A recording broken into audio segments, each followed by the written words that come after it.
दोस्तों, एक बहुत ही हैरान करने वाली और परेशान करने वाली खबर भारत के लिए आई है।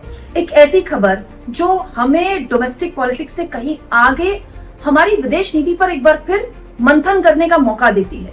दोस्तों, क्या आप सोच सकते हैं कि प्रधानमंत्री G7 की बैठक के लिए गए हुए हैं।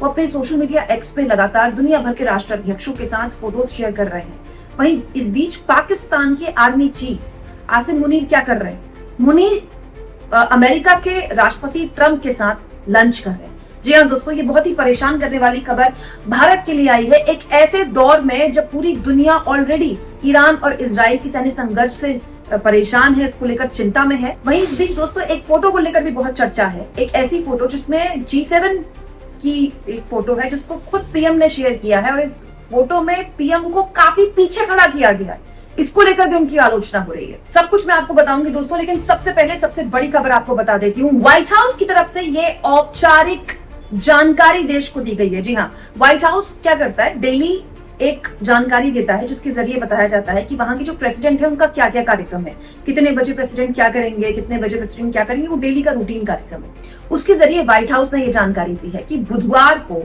दोपहर 1 बजे, क्या आप जानते हैं ट्रंप क्या करेंगे? ट्रंप लंच करने वाले आसिम मुनीर के साथ, पाकिस्तान की आर्मी की चीफ के साथ। और यहाँ पर इंपॉर्टेंट क्या है, नोट करने वाली बात क्या है भारत के लिए, वो बंद कमरे में लंच करेंगे जहां पर प्रेस नहीं होगी।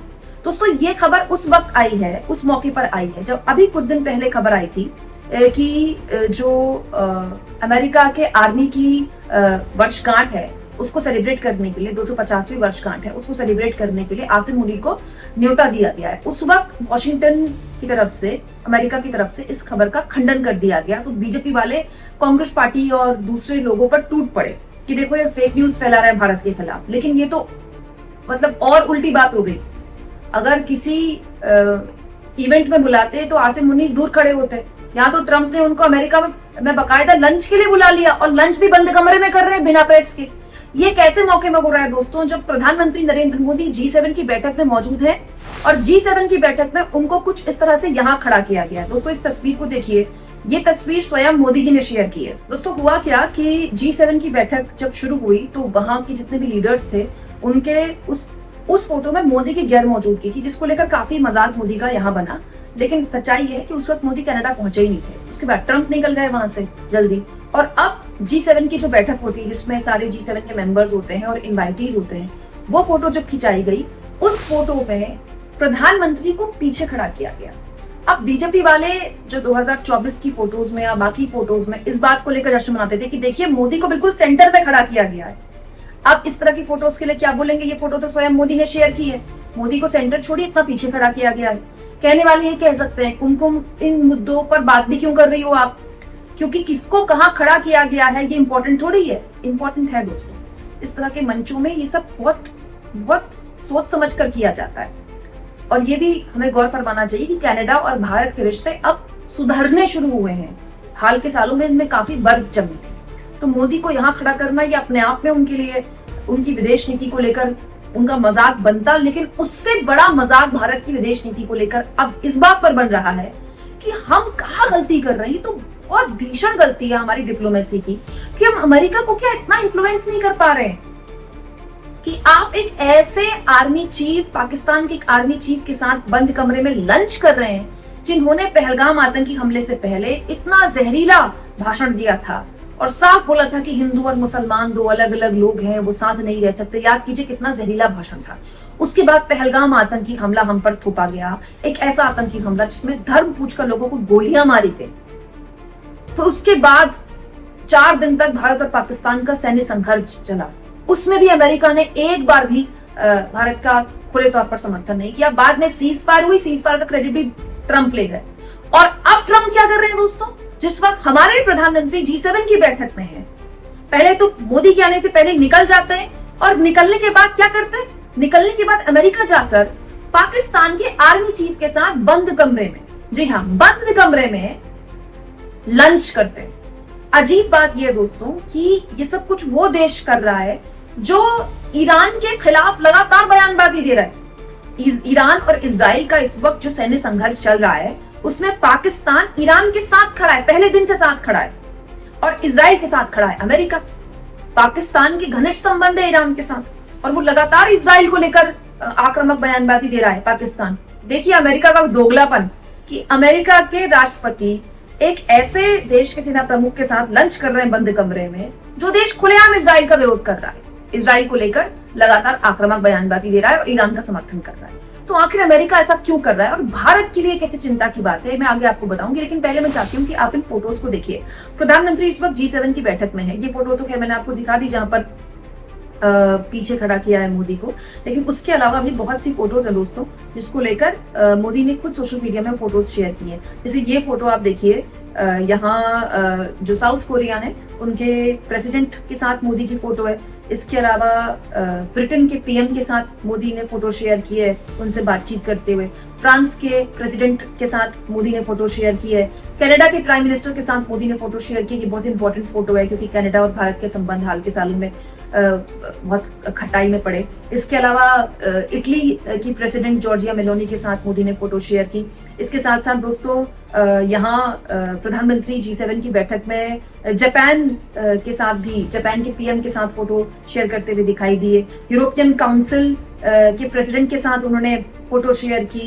यूरोपियन यूनियन के प्रेसिडेंट के साथ उन्होंने फोटो शेयर की। इसके अलावा दोस्तों उन्होंने साउथ अफ्रीका और ब्राजील के राष्ट्राध्यक्ष के साथ फोटो शेयर की। But the point is, Modi ने किसके साथ फोटो शेयर की, मोदी ने किसके साथ हाथ मिलाया, मोदी किसके साथ गले मिल रहे हैं, किसको हग कर रहे हैं, इस पर तो हम पिछले 11 सालों से बात कर रहे हैं। यही बताया गया ना कि मोदी ने इसको हक कर लिया, मोदी ने इससे हाथ मिला लिया, इस नेता ने मोदी के कंधे पर हाथ रख दिया, इस नेता ने मोदी को सलाम कर दिया, इस नेता ने मोदी के पैर छू लिए। क्या मिला हमको इससे?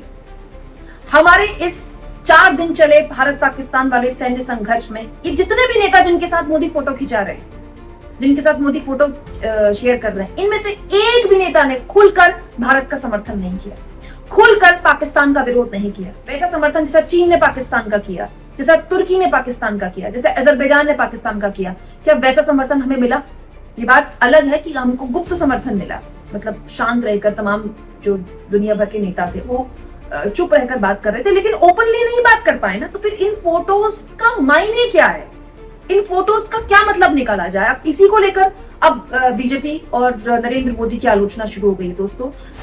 सागरिका घोष जो कि तृणमूल कांग्रेस की सांसद है, उन्होंने इसी को लेकर कटाक्ष किया है कि एक तरफ मोदी हैं जो G7 की बैठक में जा रहे हैं और हक डिप्लोमेसी कर रहे हैं, लोगों को हक कर रहे हैं, और एक तरफ ट्रंप हैं जो लंच में बुला रहे हैं पाकिस्तान के सेना प्रमुख को। तो ये किसका फेलियर है? हर लिहाज से दोस्तों ये भारत की विदेश नीति का फेलियर है।